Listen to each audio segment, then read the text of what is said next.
Hi guys, আসসালামু আলাইকুম রহমতুল্লাহি বারাকাতু। আশা করি দেশ প্রবাসী ভাইরা সবাই ভালো আছেন। সবার প্রতি দোয়া ও শুভকামনা। আমি বসির মিদ্দার পক্ষ থেকে আমি বসির মিদ্দা বয়স ভিডিও নিয়ে আবারও কিছু কথা বলতে আসলাম আপনাদের মাঝে। কথাগুলি হলো,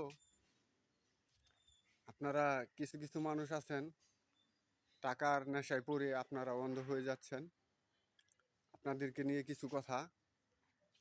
আপনারা একটা জিনিস সবসময় মাথায় রাখবেন, আপনাদের পুরানো অতীত আপনাদের কি ছিল, পুরানো অতীতে আপনারা কতটুক বড়লোক ছিলেন, আর বর্তমানে টাকা পয়সা কামিয়ে কতটুক বড়লোক হলেন। আপনারা যদি আগের যুগে, যে যুগে আপনাদের টাকা পয়সা কম ছিল, সেই যুগে আপনারা যদি কোনো আজে বাজে কাজ করে থাকেন, তাহলে কিন্তু আপনারা বর্তমানে টাকা কামিয়ে আপনারা কিন্তু আগের কথাগুলি কিন্তু ভুলে যাচ্ছেন।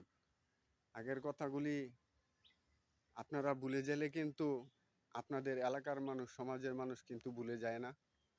তাই বলতেছি, আপনারা বর্তমানে টাকা কামিয়েছেন বলে আপনারা আগের অতীতকে ভুলে যাবেন না। সেই রকম চিন্তা ভাবনা করে আপনারা কাজকর্ম করবেন এবং চিন্তা ভাবনা করবেন যে আপনার মান ইজ্জত কীভাবে আপনি বাঁচিয়ে রাখতে পারবেন।